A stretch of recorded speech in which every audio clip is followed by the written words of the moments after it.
Estou estudando o livro de Reis a partir do capítulo 20, Segunda Reis, né? Segunda Reis, capítulo 20, versículo 21, do 1 ao 26. O capítulo, né? O capítulo é o 21. Capítulo 21, o versículo do 1 ao 26. Os 55 anos de Manassés, 10 como regente e 45 como governante único, são lembrados como as páginas mais negras de toda a história. Versículo 9, confira Jeremias 15:4. O crescimento do poder assírio tornou inevitável o fato de que ele deveria reverter a política anti-assíria do seu pai, mas a reversão religiosa não foi uma concordância simbólica com os costumes religiosos do dominador, mas um retorno total e entusiástico a todo tipo de paganismo. Reaparecem agora altares idólatras, altares a Baal, poste sagrado para Azerá, junto com a adoração assíria aos exércitos celestiais, a prática da feitiçaria e adivinhação e a corrida aos médiuns. Versículo 6. Chegou a queimar o próprio filho em sacrifício, passou o seu filho pelo fogo, ver comentário de 16:3. E por meio de suas inovações idólatras profanou o templo do Senhor, versículo 7, que tinha começado de forma tão esperançosa sob a condução de Davi e Salomão, e que havia pouco tinha sido objeto da libertação de Javé.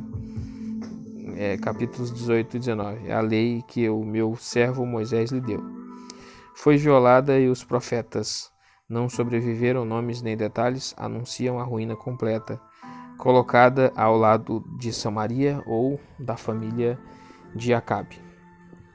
Versículo 13.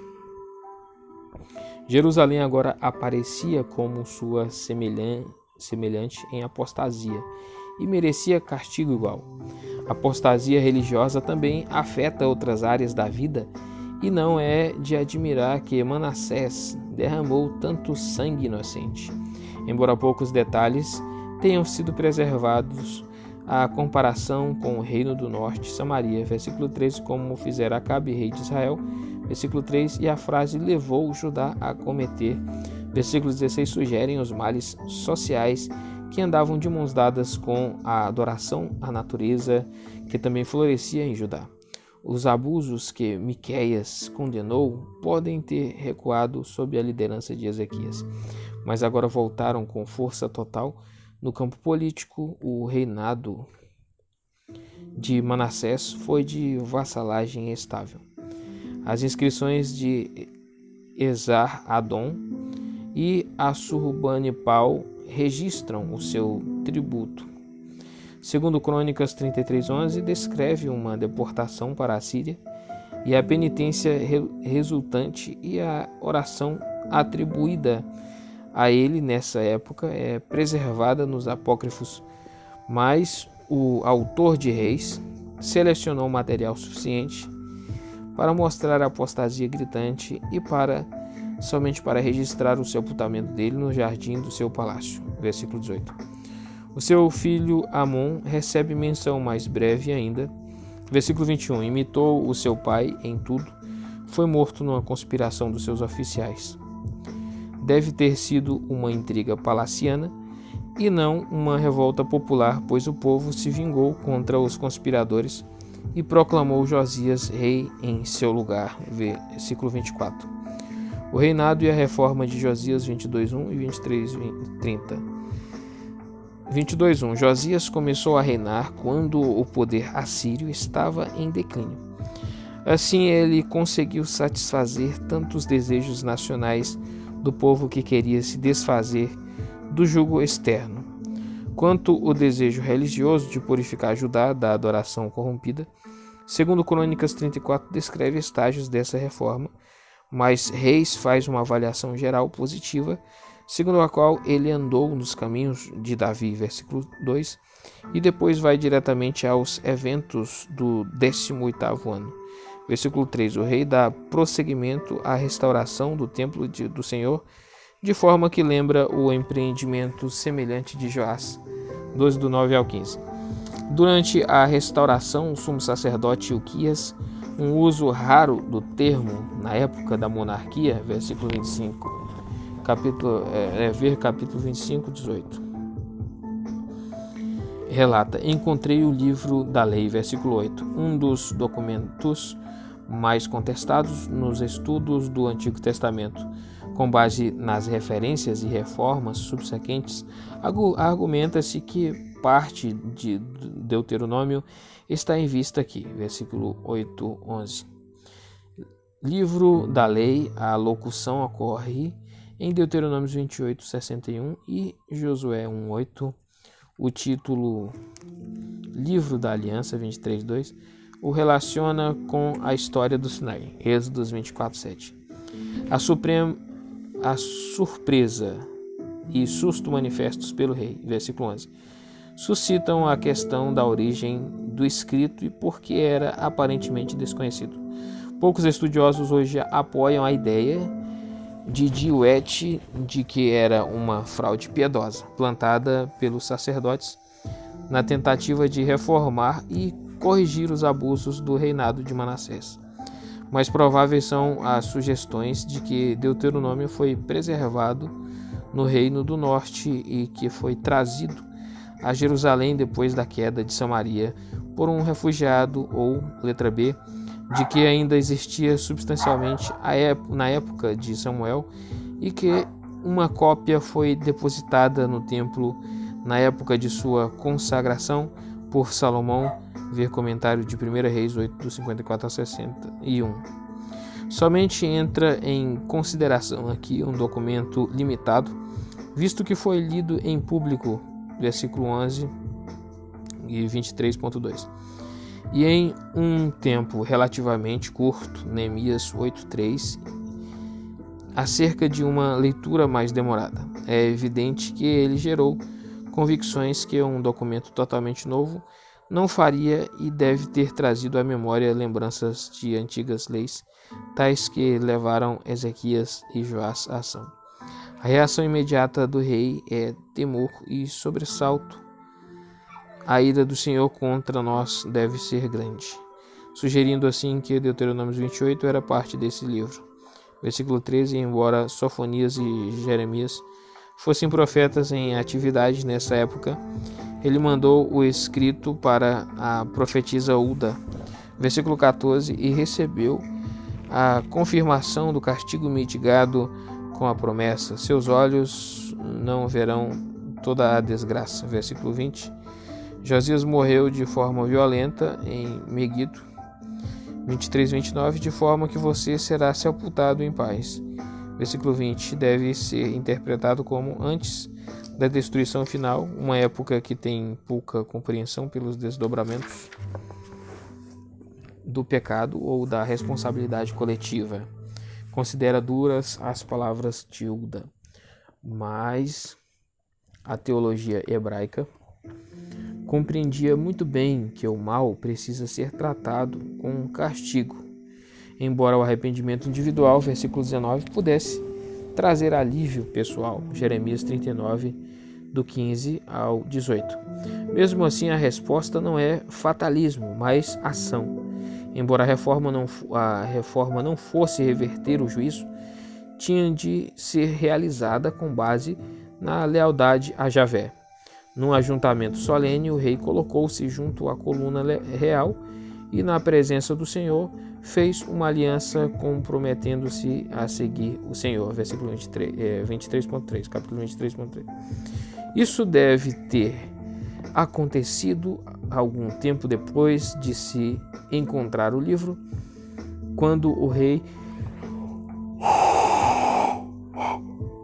deu ordens para que os líderes se reunissem e se preparassem para o seu procedimento de purificação e castigo. Ver 4:20. Concluindo com a Páscoa da primavera. Todo o projeto talvez tenha durado alguns meses. Alguns detalhes refletem as orientações de Deuteronômio, a destruição do poste sagrado para Azerá. 6:14 dos altares, ver 12 e 15. das colunas sagradas, versículo 14, confira Deuteronômios 12, 3. A eliminação das acomodações dos prostitutos cultuais. Versículo 7 inclui homens e mulheres. Ver comentário de 1 Reis 14, 24. Segue Deuteronômios 23, 17, acerca de sacrifícios a Moloque. Versículo 10 e de médiuns, versículo 24. Ver Deuteronômios 18, 10, acerca da adoração oferecida aos exércitos celestiais. Deuteronômio 17, 3. Por outro lado, Deuteronômio não menciona altares idólatras, no hebraico altos, lugares altos, nem sacerdotes pagãos, queimariam em versículo 5. E as orientações de Deuteronômio 18, 6, 8 foram modificadas de tal forma que os sacerdotes dos altares que foram recrutados dos santuários rurais não pudessem ministrar no altar do Senhor em Jerusalém. É questionável se Deuteronômio vislumbrava a centralização de toda a adoração em Jerusalém. De qualquer forma, o santuário central de Deuteronômio é o Monte Gerizim, Deuteronômio 27, 12. Deuteronômio 12, 5 ao 14 pode ser interpretado como significando não simplesmente qualquer santuário antigo, mas um lugar aprovado numa localidade. G.T. Mankley diz que não o seu número, mas a natureza está em discussão. The Book of the Law, 1957, página 132. Josias talvez tenha interpretado Deuteronômio de forma incorreta, mas é mais provável que a sua centralização da adoração em Jerusalém tenha ocorrido por outros motivos. Os santuários espalhados pelo país tinham, durante esse século, misturado o javismo com o culto a Baal. A reforma de Ezequias 18:4 havia durado pouco. Josias pode ter pensado que a supressão total seria a única resposta e decidiu manter o culto sob o seu controle em Jerusalém. Não é de surpreender que o seu ato ainda foi insuficiente. No que diz respeito ao povo em geral, Jeremias observou corretamente que havia fingimento. Jeremias 3:10. E o metal era tão ordinário que o refino era impossível. Jeremias 6:27 ao 30. O fato de não ter sido bem sucedido não é reflexo da piedade ou zelo insuficientes de Josias, mas da impossibilidade de um santuário central. Encontram-se ocasionalmente em Gerizim ou Siló para confirmar a liga tribal. Era uma coisa, a tentativa de controlar a adoração e o culto até mesmo numa área pequena. Entre Betel e Berseba era outra coisa totalmente diferente. O uso de ossos humanos, versículo 14 e 16, era uma profanação que fazia os santuários não serem mais usados. A referência ao homem de Deus de Judá, versículo 17, embora comumente rejeitada como nota editorial, é um comentário adequado dos 300 anos passados desde então. 1 Reis 3, do 1 ao 10. O monumento, versículo 17, tinha prestado seu testemunho silencioso acerca da futilidade do altar em Betel. E os homens da cidade evidentemente passaram a história adiante. A viagem de purificação que Josias fez pelas cidades de Samaria, versículo 19, mostra a sua nova liberdade decorrente da ausência da influência assíria, que também tornou mais fácil o despejo da parafernália religiosa assíria de Jerusalém.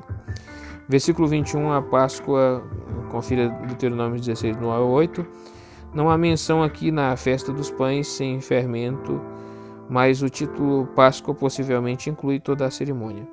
Realizada na primavera, era principalmente uma celebração pelo Israel unificado da sua libertação do Egito, versículo 22.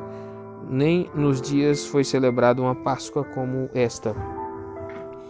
Josué 5:10, acerca do último registro. O livro de Reis faz um silêncio estranho acerca da Páscoa de Ezequias, 2 Crônicas 30, ou qualquer outra festa no período da monarquia. Alguns estudiosos defendem que uma cerimônia de entronização no outono depois da colheita assumiu o lugar da celebração religiosa principal. Se foi assim, o culto sofreu uma grande perda que os exilados que retornaram fizeram bem em corrigir. Esdras 6, 19 e 20. A monarquia precisava ser lembrada constantemente da dependência mais profunda que tinha de Javé e de sua libertação. Josias recebe o seu elogio, não houve um rei como ele, mas mesmo assim o Senhor manteve o furor de sua grande ira. O castigo se estende inclusive à cidade e ao templo. Versículo 27.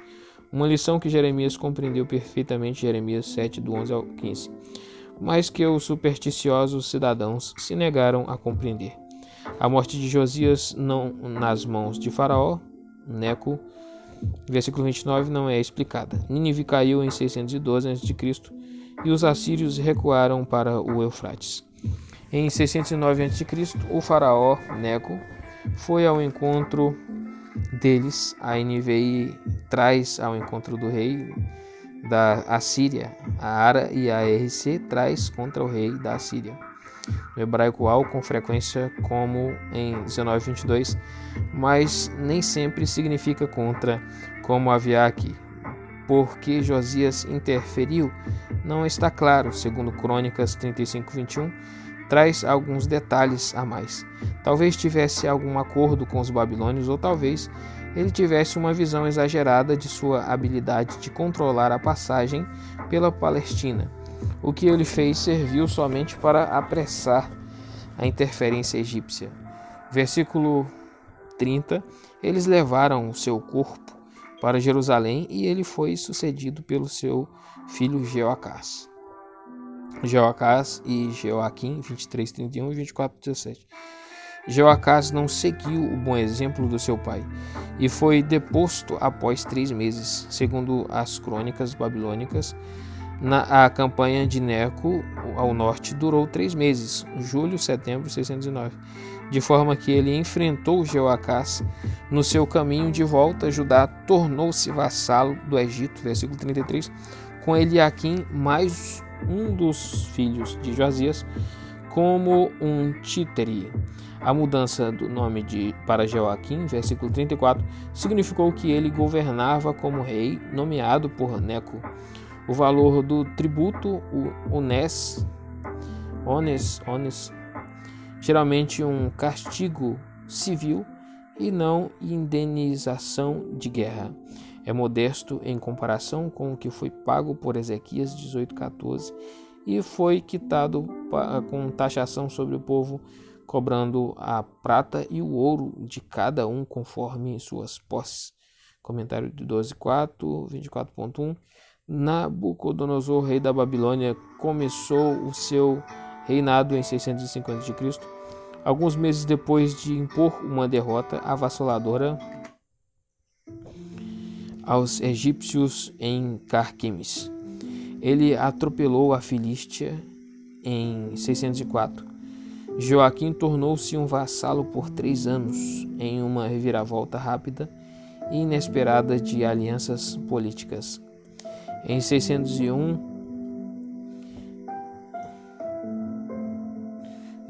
Nabucodonosor travou uma batalha inacabada, possivelmente mencionada no versículo 7, e retornou à Babilônia. Joaquim, apesar de advertências de Jeremias 25, aproveitou a oportunidade de voltar atrás e rebelou-se contra Nabucodonosor.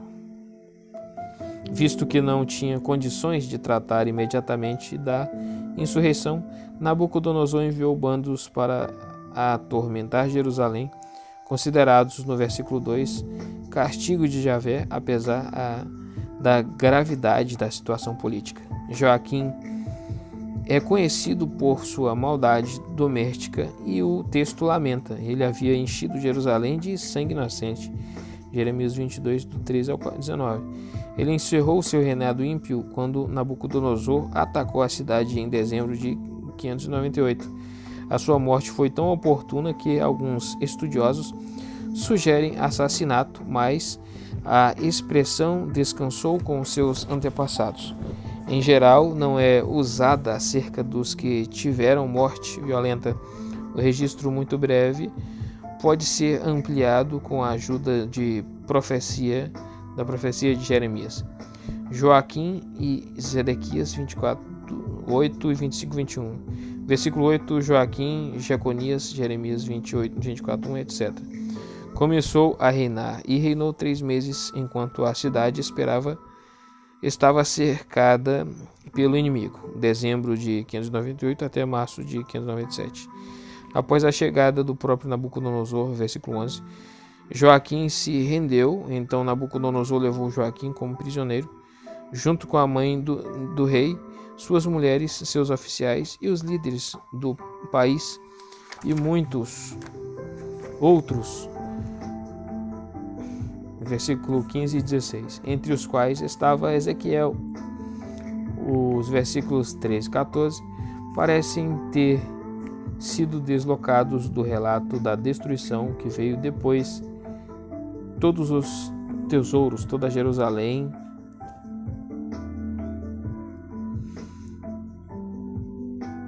não foram levados nessa época. Jeremias 27, do 16 a 22. Versículo 17. Nabucodonosor fez Matanias, tio de Joaquim, reinar em seu lugar, e a mudança de nome para